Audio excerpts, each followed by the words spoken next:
Welcome to Think Big for Africa podcast. On this podcast, we will bring you interesting conversations with local, national, and international African leaders from all walks of life, home and abroad. Leaders who are doing their bits to progress Africa's development. Conversation topics will range from education, science, health, leadership, politics, business, and many other global issues. Conversations about everything that concerns Africa's development. Africa has so many wonderful achievers worldwide, and this is exactly what we will bring to you on Think Big for Africa podcast. Stay tuned.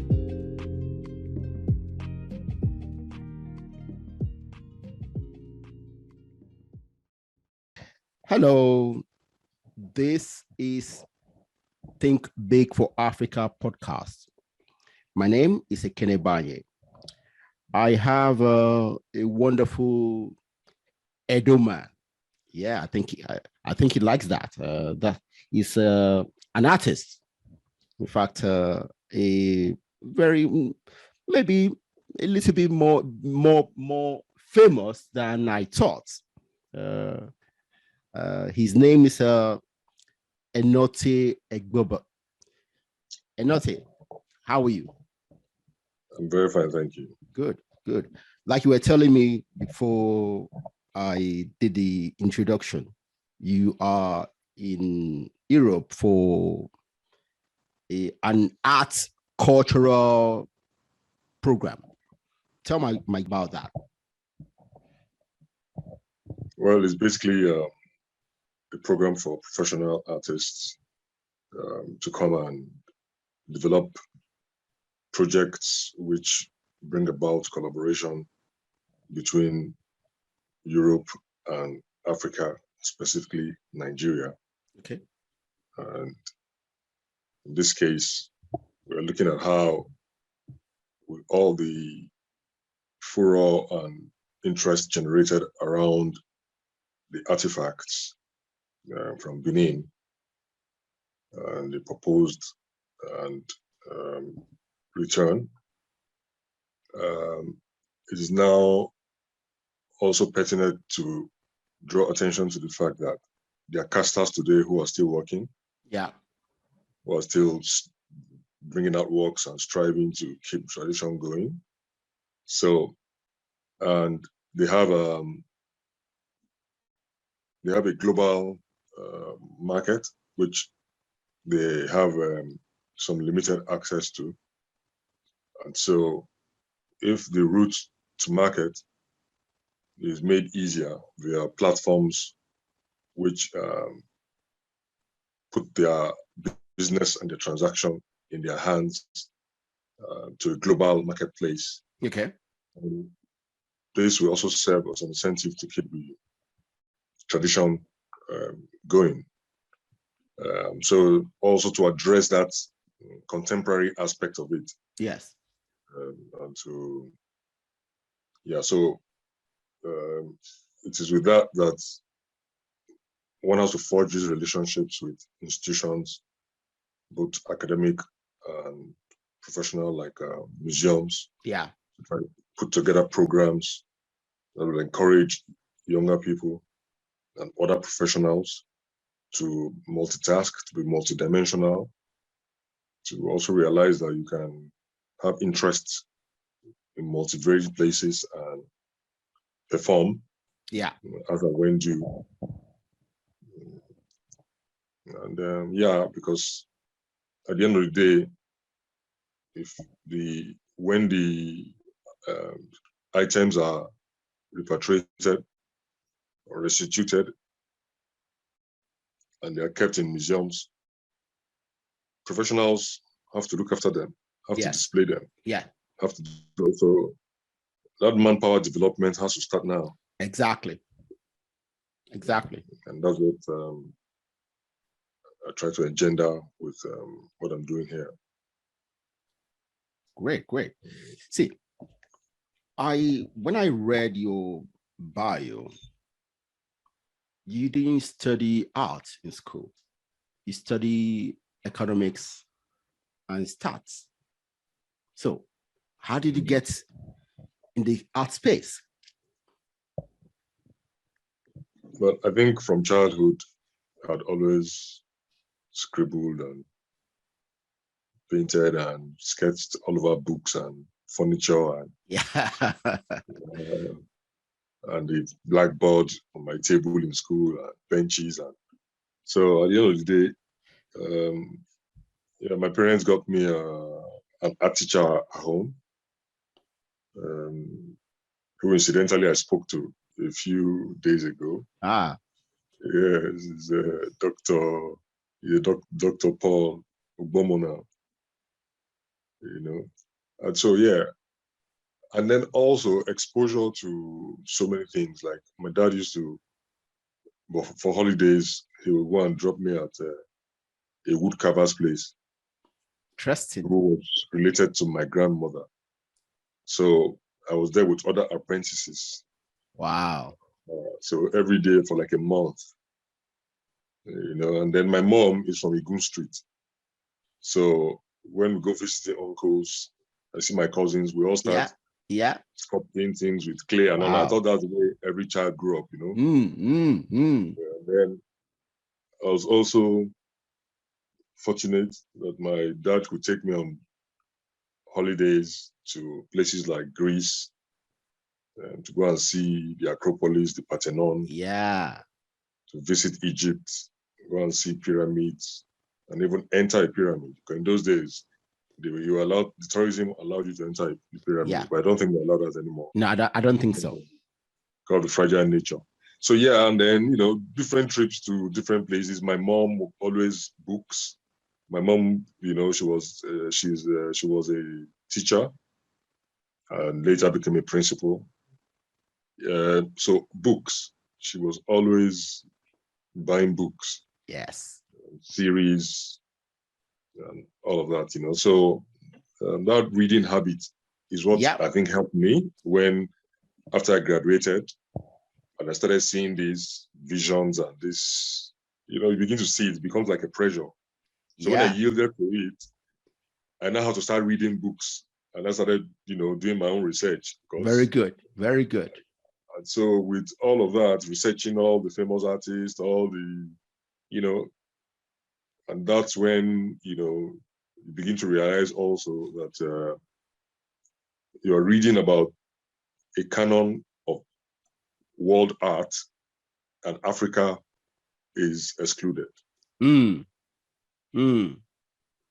So it's like a curriculum which excludes your reality. Yeah. And that is why when in 1995, I got involved in the centenary celebrations of the Benin invasion by the British. Yeah. 1894, or was it? 1897. 97, okay. 1897. So the 100-year commemoration was in 1997. Okay. But by 1995, the committee was already set up by the by Radio.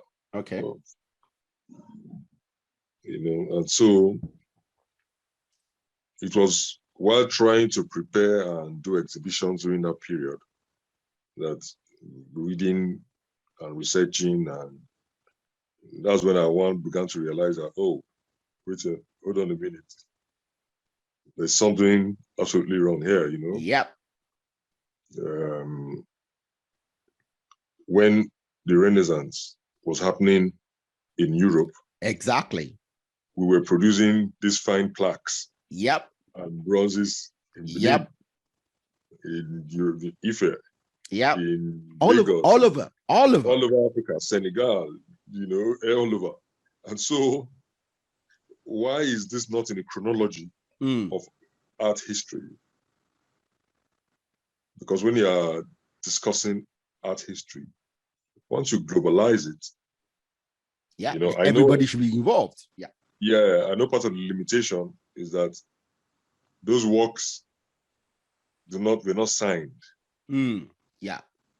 Nobody. So you cannot tie them to any particular person. Yes. Yes.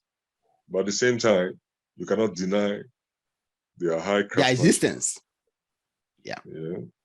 And so all this became a potpourri of ideas. So I opened my first studio in Benin, and then in 95, and then opened a studio in Lagos in 96. Interesting. I didn't know that. I was in Yeah. Lagos. I go to be. I Rita Lori, studied in Benin. the Rita Lori Hotel. We had a studio there by the Oh my poolside. God. For Well, about see, I wasn't this woke into the history back then. and yes, so and at that time, from that studio in Lagos, a lot of artists who are doing very well globally now started from there. Mm.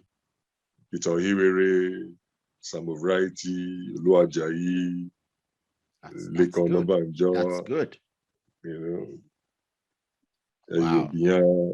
Godfrey Okorodus, That's everybody's exciting. doing, yes. So let me ask you this question. See, it might look like a redundant question, but what is art to you? And see, you have mentioned that art is connected to our history. Okay, so what is art, and how can we link our art to our history and to our future? Well, for me, I would say art is a physical manifestation or a physical expression of an inner recognition. Okay.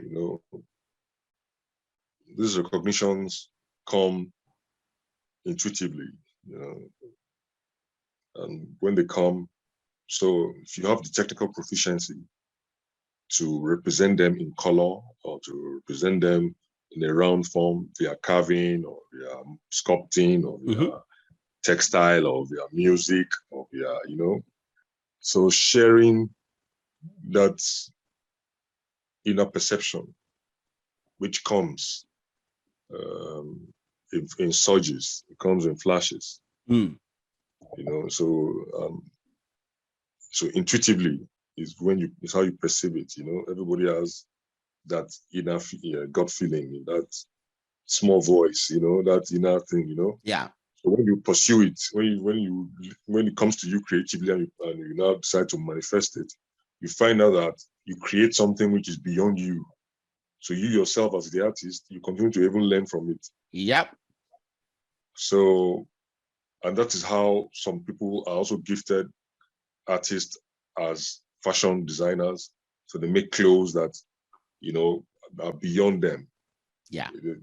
Make shoes that are beyond them, bags, wristwatches, cars, planes, gardening, architecture, furniture making,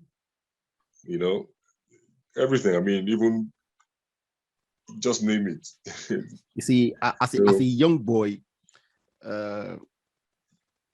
my hometown, Idumujo Woko, that's where the home of Dimas. the great Good. Demasi Woko. Good. So as a young boy, I and my cousin, whose mother is Dimas's niece, Yes. we used to go to his house, and we go there and we see the house. It looks strange. So you know Giles Amazing? Well, I know a lot of people, but there's so many. I can't even, the Omezi family is a very famous family in my hometown. Yes. Yeah. So we go there, we see this house that looks strange. It has always been a talk of town, and kids go there and see the house, and today I look back and I say, wow, this man was so creative that he thinks about things in a very different way from most people. Yeah. And that's what I've seen in artists. What he was trying to do, in my opinion, because I've been there. So you've been my hometown. Very good. Yeah, I went there. I went upstairs to his bedroom, took me to his bathroom. They showed me everywhere because his son and his cousin and his nephew are my friends. Okay. So the Japanese style bathroom, the Benin courtyard palace, themed, drawing roots of Dumuju Boko to their migration from Benin. Yeah. All of that. So you see, he has created history and recorded history. Yes. And also brought about a new aesthetic at the same time. Exactly. And this aesthetic is functional, it's practical. So you do not need to go and generate lots of electrical power to cool the house with AC and all of that. So it's like, and that is what the bane of colonialism. People don't understand when we go back and say colonialism. They think, oh, why are you blaming? We have had leaders. No, you see, you have to understand where the problem is coming from so that you know how to tackle it. Because even the leaders you have are a reflection of that problem. So you need to go back to that root and first yank it out from there. You see? Yank it out, then you can now begin to find a solution. Well, to yank it out, we first need to realize, what it is. So most of us do not really realize. And then I would say this, even I talk to a lot of young Africans. Yeah. And I realize the enormity of colonialism. Okay. But then as we realize it and we articulate it, we also need to recognize what we can hold, we can take and use from the things they taught us, as we also bring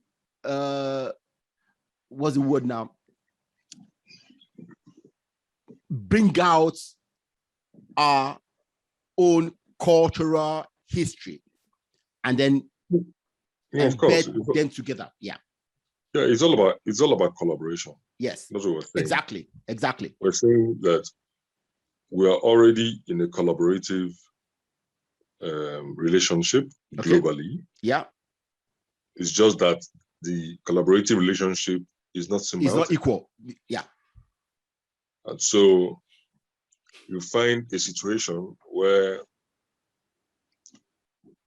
even in our situation, we need to recognize that there's been like a fundamental change in the pattern of reasoning.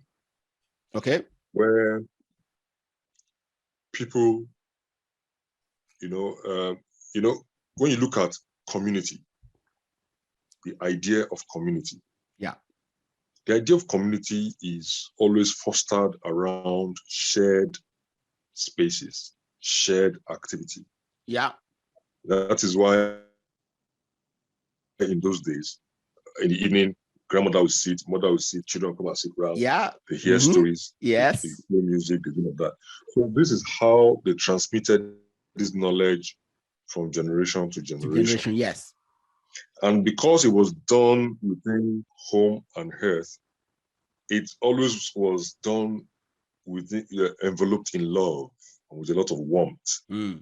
So once you just remember, if somebody wears maybe the kind of perfume or your grandmother used to wear, automatically those stories just come back to you. Go back there. Yeah.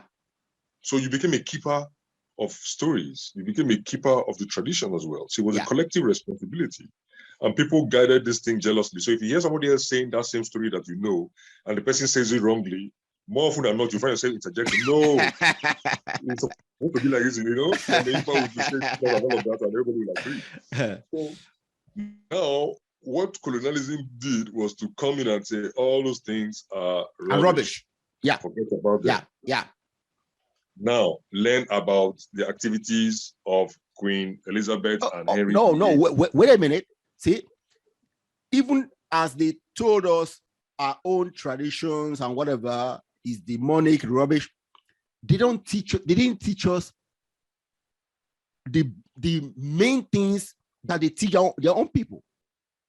Like I said, I told someone recently, by the time colonialism came to Africa, all the ideas of European philosophers was already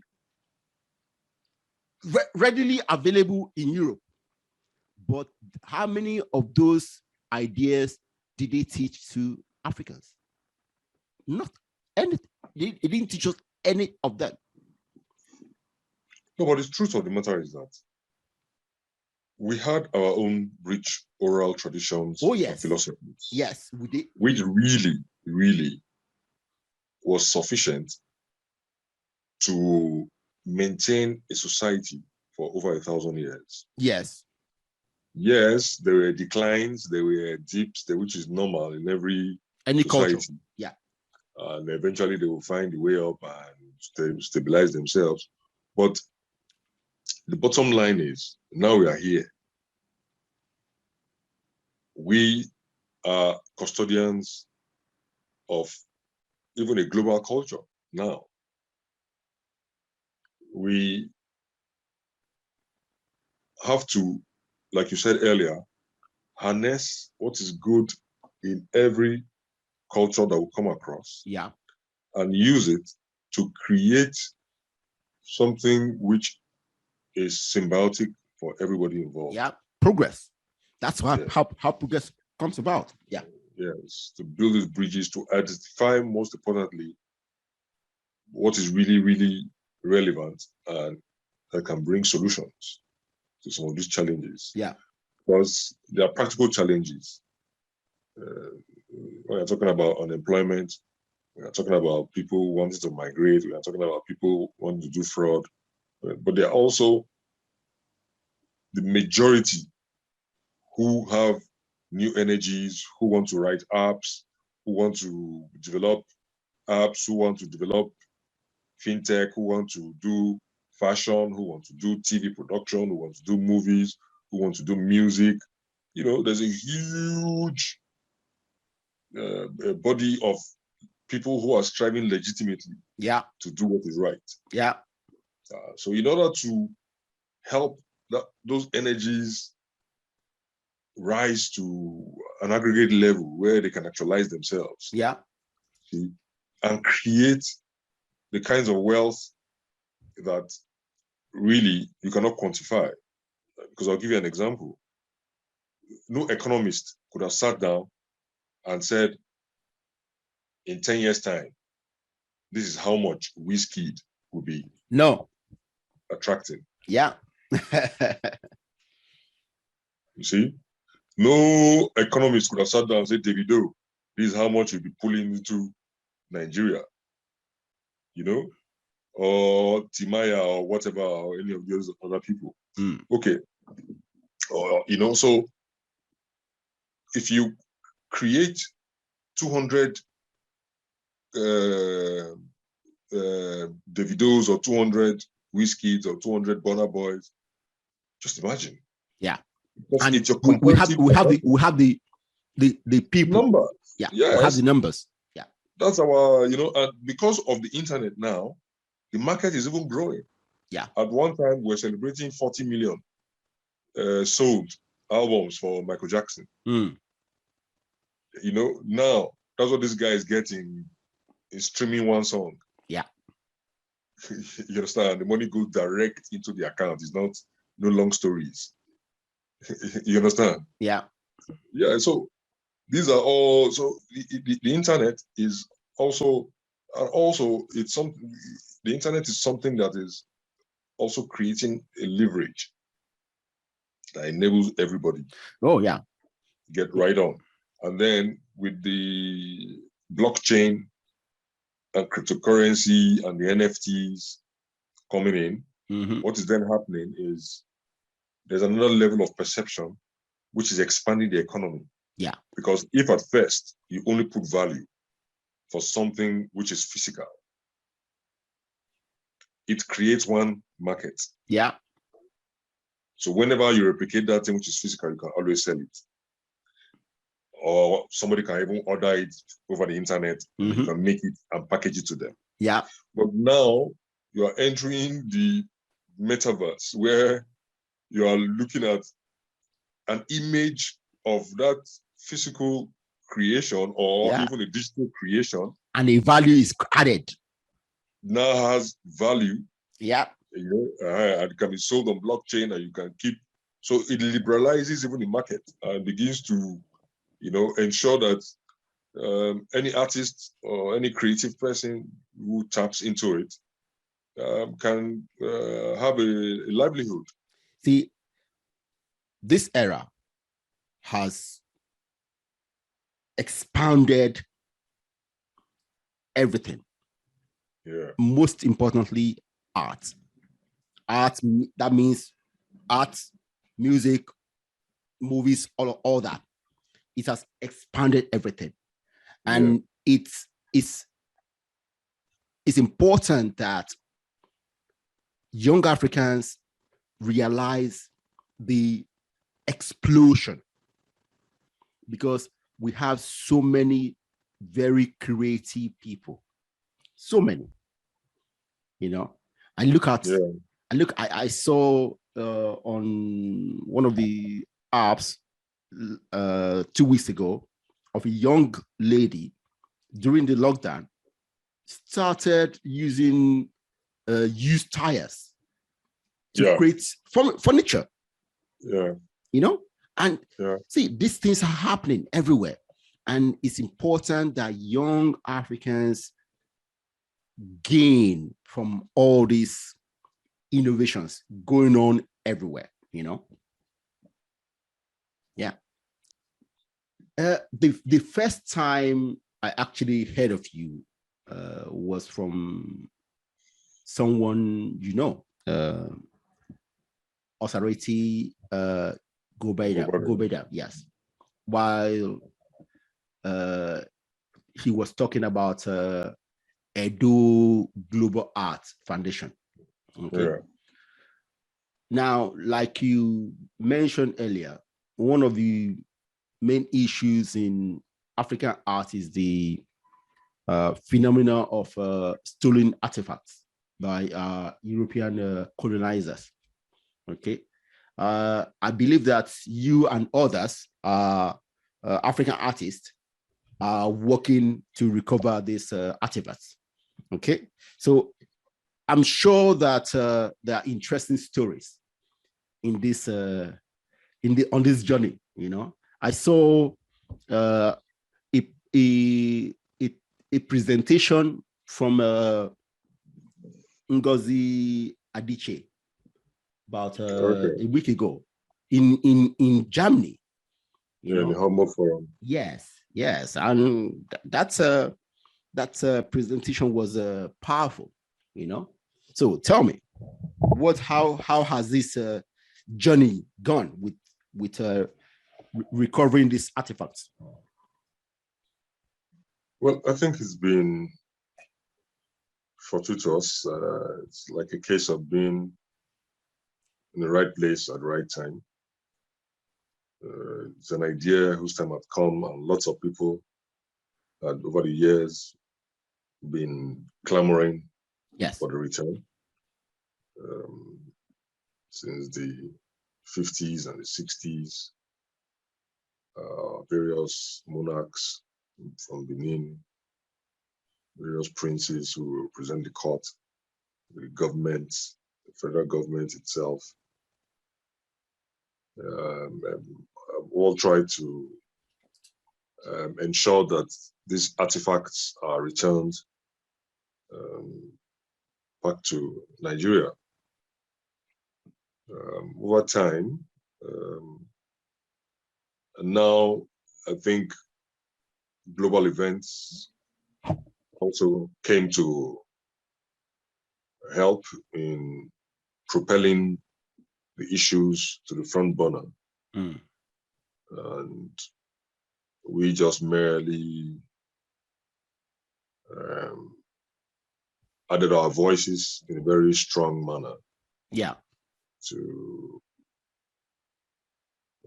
draw attention to the fact that restitution needs to be made, and it needs to be made unconditionally. Yeah.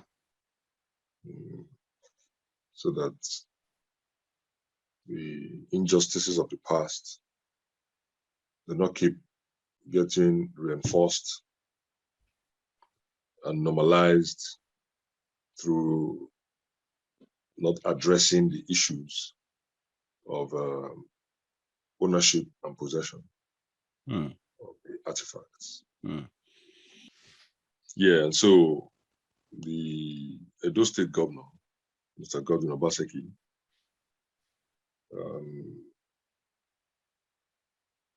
collaborating with the other principal stakeholders, like the Palace and the NCMM, the Palace of Benin and NCMM,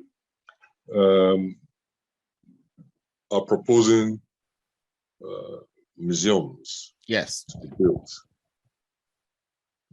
These museums will be a series of buildings which complement the already existing National Museum in Benin. All these museum buildings, complexes, will also be part of a larger culture quarter, which is being designed to incorporate other places like Igun Street and all of that. So Ring Road, it will be changed.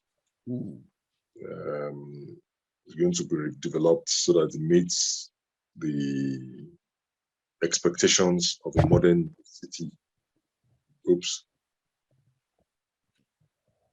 So it meets the expectation of a modern city center. Yeah. And using our comparative advantage of culture. Yeah. To drive it. Hopefully this will result in more meaningful tourist flow. Yeah, and development of Benin. Yeah, development. I can see that.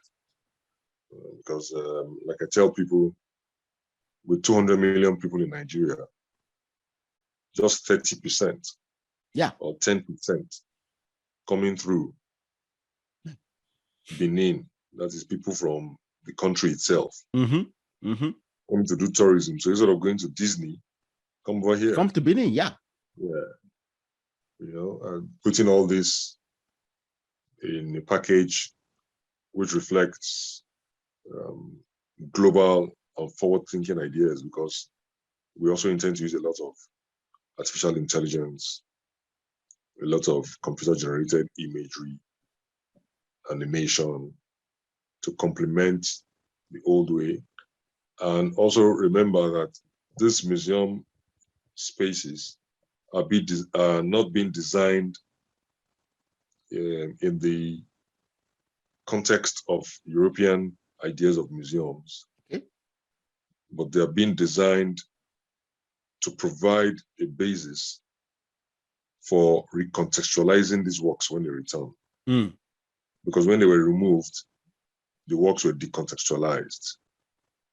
They were part of wall hangings which told history. Yeah. Some were used to decorate altars of traditional religions. Some were used for ceremonies. Some were used, so in bringing them back, we now have to display them the way they're supposed to be. Yeah, we recontextualizes them. So when you go through the museum, you know who we are. Yeah, and you know the culture. Yes, you can feel it. And then you have the opportunity to see videos, to hear audio explanations via headsets as you go through the museum.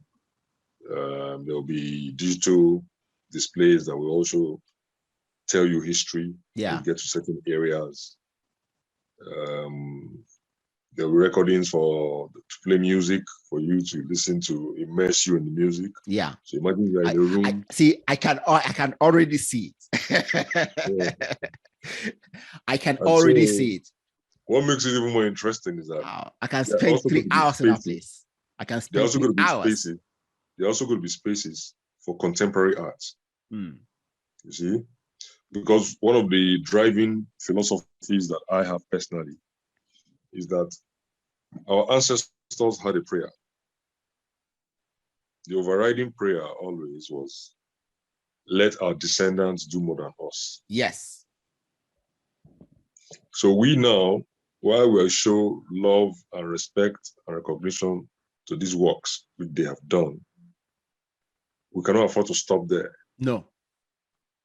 So how do we create works which are greater than these works so that we can then make them proud? Otherwise, failure to do that is we have failed them. Yeah. So this is what is the driving principle in trying to create these bridges. You know? So how do we create works that can sell for 50 million euros? Interesting. 70 million euros, 100 million euros. How do we create works like this? So these are all possibilities that have to be curated. Yeah.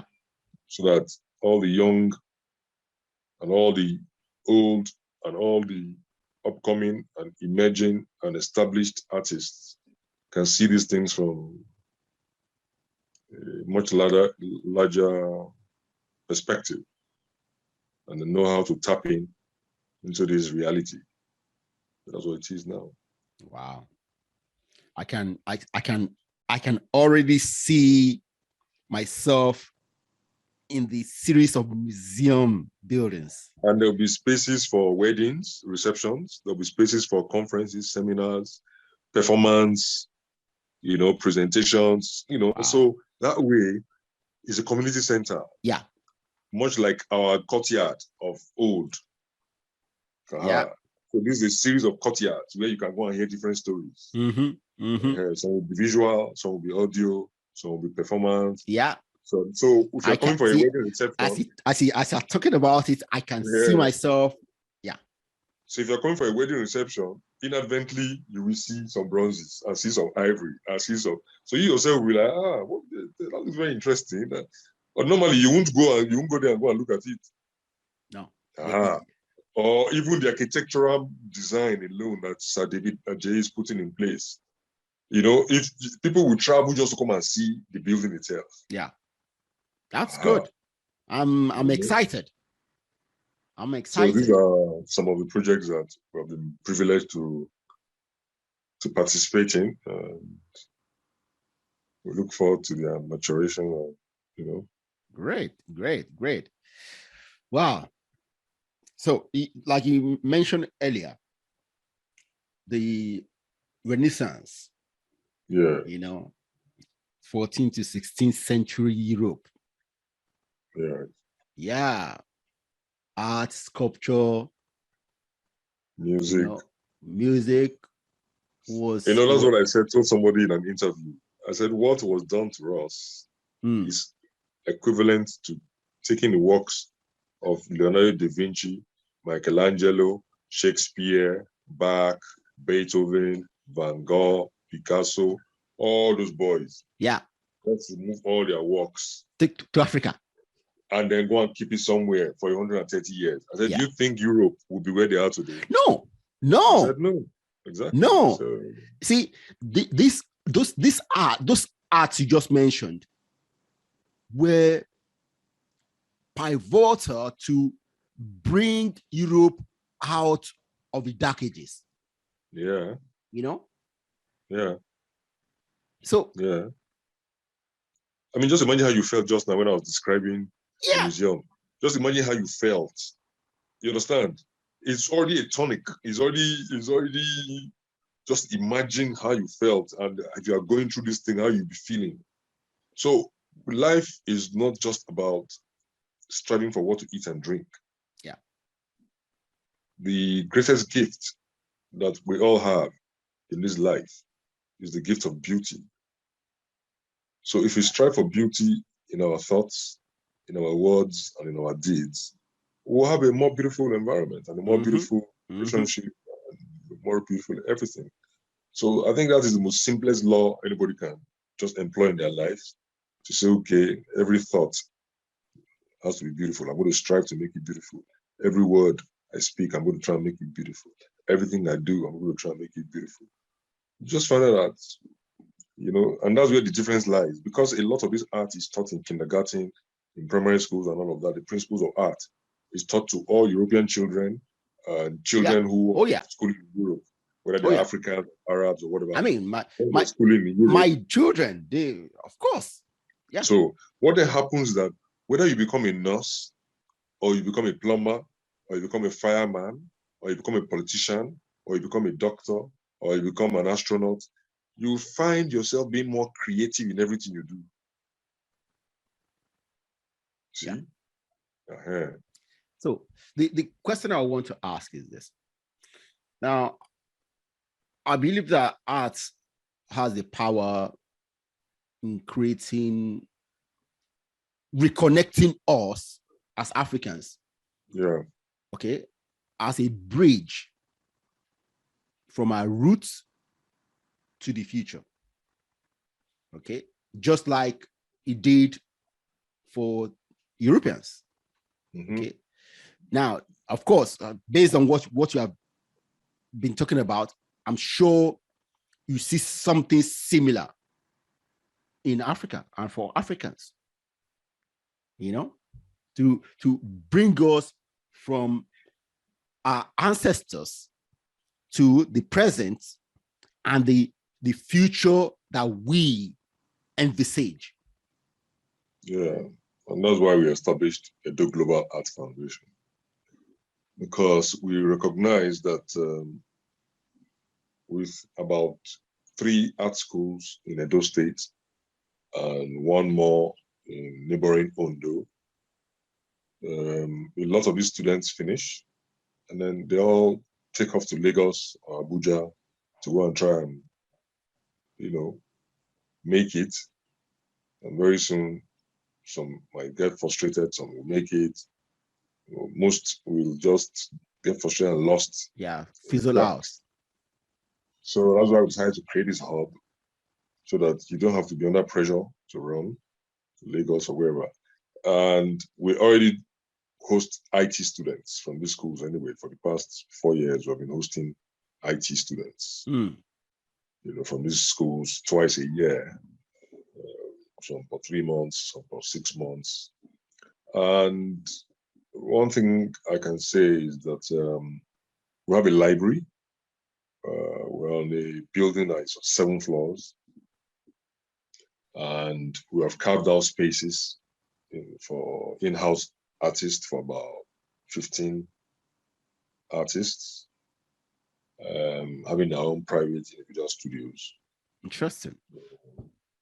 And then we organize workshops and bring established artists to come organize workshops and interact with these young artists.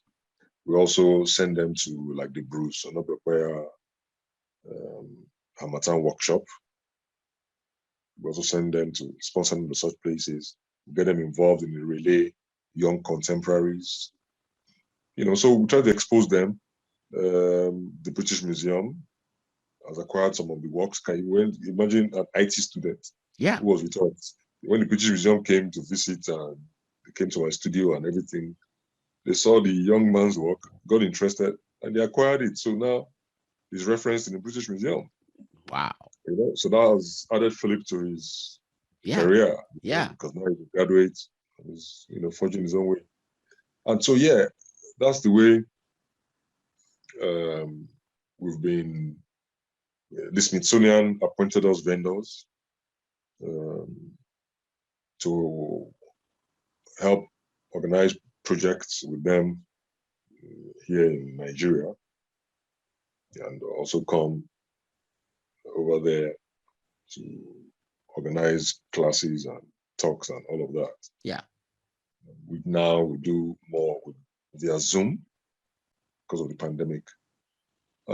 So I'm also a visiting fellow with the University of Cambridge for a year.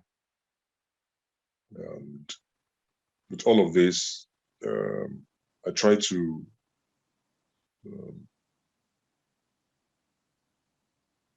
make use of these opportunities to enrich my own knowledge and my experience so that I can also use this to build bridges. Yes.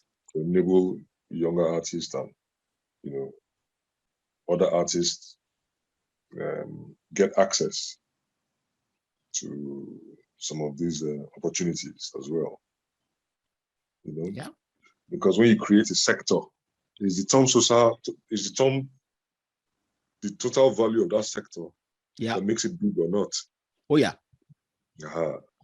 So it's always best to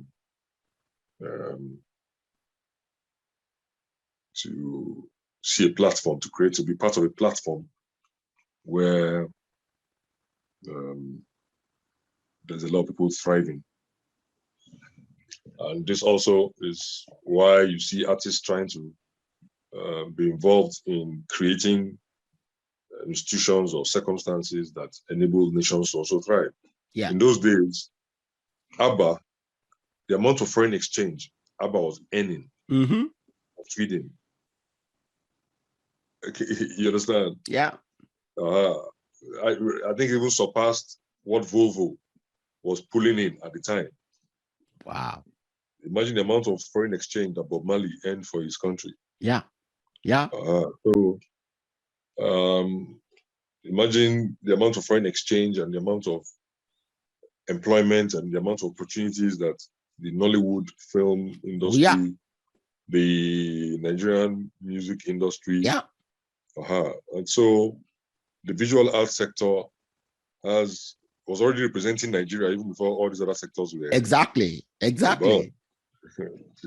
So it's now to take the intrinsic value of it and normalize it at a value which is befitting in the global marketplace. See, because this whole reference to African art, nobody references European art, American art, Indian art. Do you get what I'm saying? Yeah. You just say art. Yes.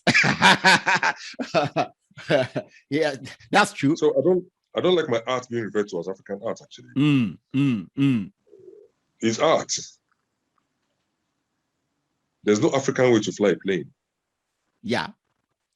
If you're a pilot, you're a pilot. You cannot come and say, oh, African pilot. Is there anything like that? So yeah, because the danger of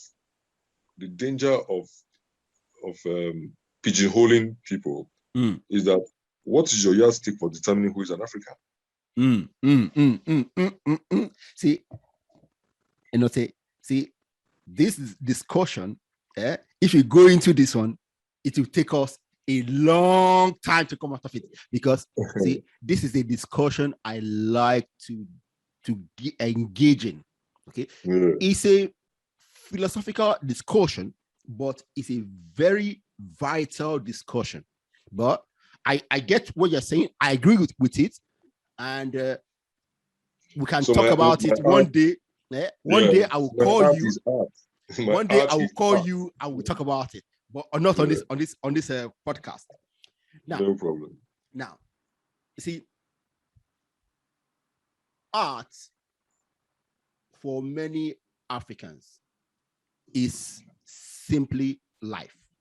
Okay, we create art as an expression of everyday living. In my village, in my grandfather's house, when I grew up, there were always artifacts everywhere. Okay. Yeah. And you cannot go to any home in my village and you enter and you come out and you don't see 1, 2, 3 artifacts everywhere. Okay. They have sculptures or two that refer to their ancestors. Okay. Now, unfortunately, modern religion, I know Christianity deems these things as satanic, demonic. Okay. As Now, fetish. Fetish. Yeah. Now, many of us of the young generation do not see our art as an expression of our culture and our history. So, what do you see? What do we need to do to reinsert the true meaning of art to our people? Okay. I think it's something your project needs to deal with, because if you want to get many of our people to re-embrace life, we need to demystify all this thinking. Yeah, that is why I said earlier that with the spaces that are being created within the Emoa project, for instance, okay, you're going to have a situation where people will come from all walks of life to use this space for one reason or the other. And through doing this, they'll come face to face with these artifacts. They will get to hear the stories. They will get to read the stories. They'll get to come to terms with some realizations. And then when they go back home, the truth of the matter is you cannot unlearn what you have learned. In one time, one day. Yeah. You can't even unlearn it. If you've learned something, it's okay. difficult. Yeah. You always know it, but then you can change the exactly. You can tweak it. You can even choose to ignore it, but you know it. That's true. That's true. So tomorrow, if you hear something, you say, no. This thing it's like this, like this, like this. So is that sublime? And then there'll be a lot of programs and just exchange. Do you understand? Yeah. Going on. It's going to be an ongoing relationship. Yes. Because you're tapping into something. And luckily, with some of the developments going on now, it's even going to be more expansive when you think about the metaverse and what you can actually achieve there going forward on the blockchain technology, using digital currency for trading and all of that, the kind of NFTs and the kind of things you can mint out of these assets. Yeah, so it's a very hopeful period. I think it's very encouraging that things are turning out the way they are turning out. And it is obvious that people are going to keep getting, to borrow the phrase, they're going to keep getting woke. And hope to achieve the objectives in a sensible manner. I see a lot of African artists hosting exhibition events in the West. Okay, I have attended some of my friends for several years now. Okay, would it be accurate to say that you guys don't have many events inside Africa? I don't know what's going on, so I'm asking. Okay. So well, let me state it very clearly okay. that majority of the works that are sold by Nigerian artists, I can only speak for Nigeria. Majority of the works that are sold by Nigerian artists are sold within Nigeria to Nigerians. Okay, very good, very good. There is also the expatriate community in Nigeria, and then there's also the global audience. Okay. But the majority of the sales within Nigeria by artists is within Nigeria. And so, but you know, art by itself is a luxury item. Yes. It's, yes. Also, but sorry, it wasn't always this way. Like I told you, if you come to my hometown, every family have artifacts everywhere. Yes. Okay. That's why I said art. Some of those things you're talking about are craft. Okay. Okay. Oh, okay. Okay. My bad. Just for clarity. Yes. Yes. Pardon my screen view. I just need to. No, you don't. Go on. Art, like I said earlier, comes from the intuition. You know, when that perception hits you, if you have the technical proficiency to express it in colors or in the round, you can do so. Yeah. Craft, on the other hand, is being taught a certain procedure that produces an end result. Okay. So it means that if you teach somebody how to weave a basket, they can always weave a basket. Okay. They can't forget how to weave a basket. So if you teach somebody how to sculpt something in steps, and anytime the person repeats those steps, uses that work. Yeah. That's craft. Okay. Okay. All right. Okay. But art, more often than not, is something that's expressed which cannot be repeated. Yeah. It cannot be repeated. Yeah. So once you capture that moment, no matter how hard you try, you can never repeat that work. It becomes art. Yeah. Okay. All right. I get it. Yeah. So in that wise, I think basically to propagate art and culture and history and in schools and in homes and social media, to really engage people in all of this, you have to create a multi-pronged approach. People read comics. Yes, I did. Watch animation. Mm-hmm. Yeah, people watch manga. They watch manga. This is Japanese. Oh, my children, man. Exactly. Yeah. So imagine if manga is used to talk about the Benin Empire, how the hero got to Benin Empire, met this Oba, the Oba did this, the Oba did that, or the Oba achieved in his own time. Okay, then he weave the hero story into it. He goes and he sails against another place. Mm-hmm. And it's the Enotie of Ife, and you weave one thing. So, before you know what's happening, you've already given them their roots. Yeah.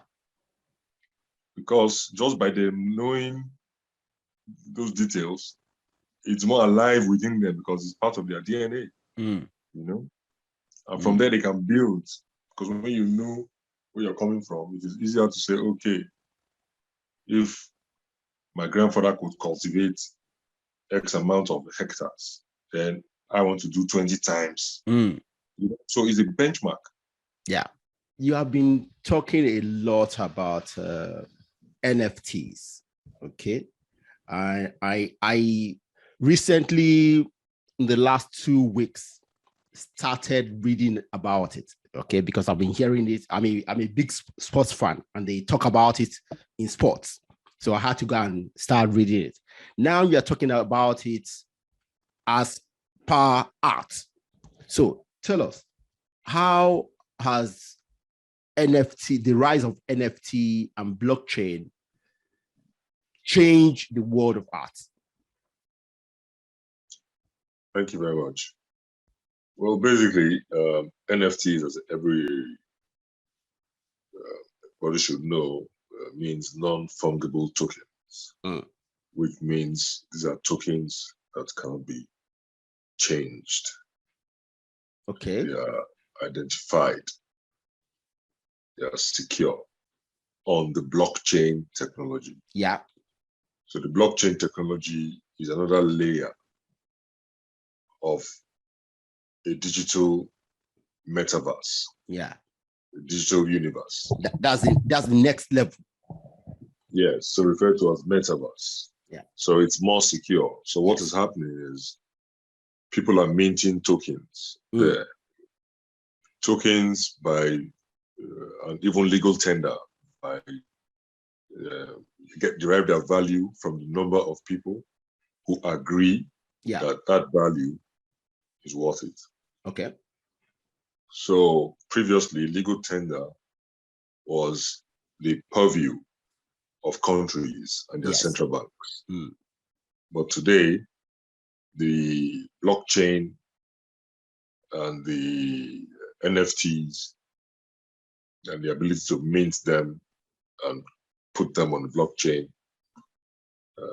through exchanges has liberalized the ability to create legal tender.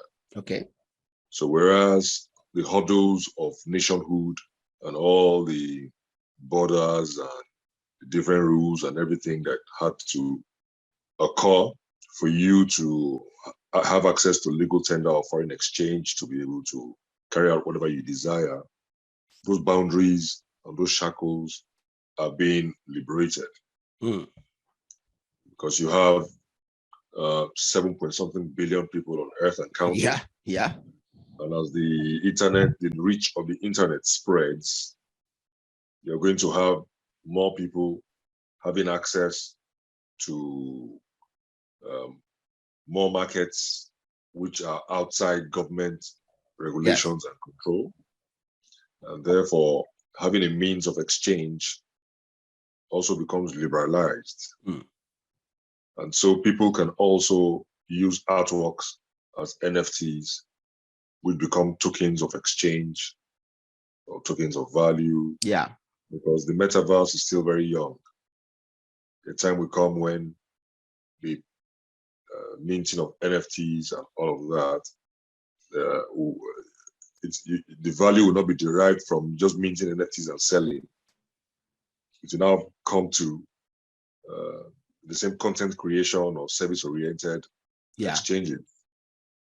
And it all could be digital. So you have a situation where people have agreed to exist on the digital platform. And so to create a safe world where these exchanges can happen and where people value, because I mean, somebody who grew up with playing games, creating things in the computer and all of that, their perception is different. Yes. So if you have an aggregation of such people, then they will all agree that, okay, if you create this thing, it has value. Yes. There's nothing you can do. So whereas they will buy it. A country of 500,000 people can create their currency. Yeah.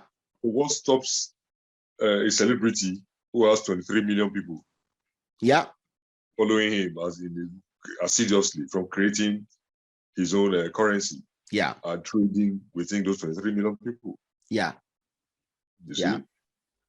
So that's where but for the art specifically, what it does is it also liberalizes the route to market in terms of an artist has produced his artwork. How does it present it to the public? Previously, in the old model, you had to go through galleries, or you had to get a dealer, or you had to deal it yourself. Now, you can sit in the comfort of your home. You still have access to the work, the physical work itself. And all you are offering to sell the images or replicas of the images or whatever it is you do. So you can earn an income while also pursuing your physical professional career. Okay, so through NFTs, they will only sell the images, not the physical artwork. Okay. Yeah. Okay. Some NFTs might decide to link it up just to Okay. create value. Yeah. To say, okay, if you buy this NFT, we'll send it to you. Yes, or you get this, or you get a print, or you get a replica, or whatever deal. Whatever deal is agreed. Don't also forget within the NFTs too, there's also the possibility of embedded contracts. Whereas you sold an image to somebody, when the person resells whenever that image is resold, you always get a certain percentage in perpetuity. Yeah. So you can imagine if you've sold over 100 images and those 100 images have been resold and resold and resold. Yeah. You just get a stream of income, much like what the musicians have been enjoying. Whereas here, getting it now visually. Okay. Interesting. Yeah, we'll look forward to see how it pans out. This era is about technology, and any sector of the economy that can get into it will be the ones that win. Yeah. Good. I'm happy to know that art is right there. Let's finish this discussion. Okay. Now, I want to know what events you are doing right now, okay, that you want your fans to follow you and see how things are going. Well, as you can see, there's been a lot of celebration about the returns of Benin bronzes. Yes. This has been as a result of a lot of hard work by a lot of people. And we're all celebrating and happy as we also try to make preparations for the larger volume which is expected from the German government, museums in Germany, who come from the different states and belong to the different states in the Federation. Yeah. We look forward to their cooperation in fulfilling the expected confirmation of their promises. Yeah. We also are exploring in Berlin on an art residency program with the DAAD. Yeah. Which is one of the most prestigious art agencies in the world. So here I'm exploring multicultural and intercultural relationships. Okay. Try to build bridges. Yes, we need it. We can extend these opportunities to younger artists back home in Nigeria and Africa, Yeah. So yeah, that's ongoing. Yes, here in London, I'm also exploring some similar possibilities with the Cambridge University. Okay. Who just offered me a 2-year artist in residency program. Yeah, good. 2 days ago. Congratulations. Thank you very much. So that will start next year. So while I'm there, I hope to influence, the programs and the activities so that we can have intercultural relationships strengthened and enhanced, to help the art sector grow in a much larger way, while providing a platform for the younger artists and fellow artists to also have an access to the global platform. Good. Fantastic. Wow. Thank you very much.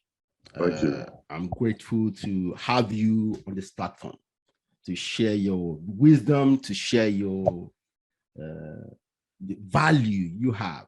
And I hope young Africans will learn and understand the value of art and what they can do in this space. Thank you, Enotie. Thank you very much. Thank you very much. Thank you. Bye.